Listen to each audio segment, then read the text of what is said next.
Hello， 大家好，我是梅梅。今天是星期六了，然后今天我也没去上街，我们外面在下着雨的。然后昨天买了一种这个菜，昨天我买了一种这种菜，我们这里叫这种叫东汉菜，我拿来熬那个稀饭吃，好久没有吃稀饭了，然后我一直都咳嘛，喉咙有一点痒，想吃一点这个稀饭，现在我就来把它安排上。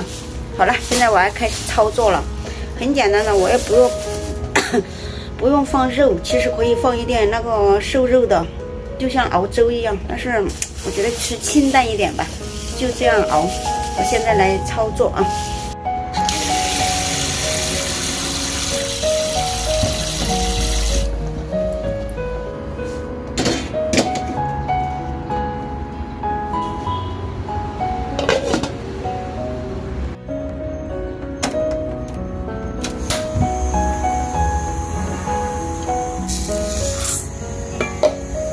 再加几粒糯米，是煮来软糯一点。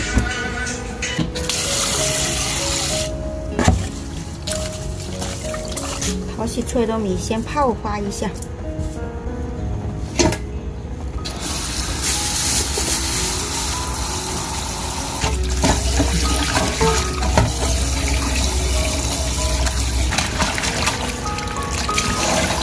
现在就把这个菜掐成一节一节的吧，这个也不是小孩子吃的，所以说不用搞得那么细，就这样把它掐成一节一节的。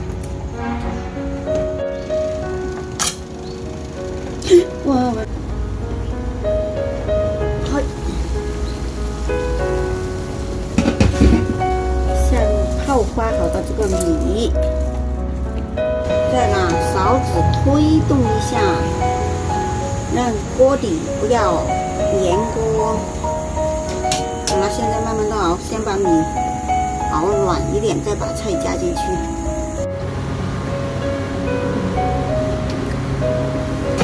这个粥已经熬了40分钟了，我现在把这个菜叶子再倒进去，再熬个20分钟。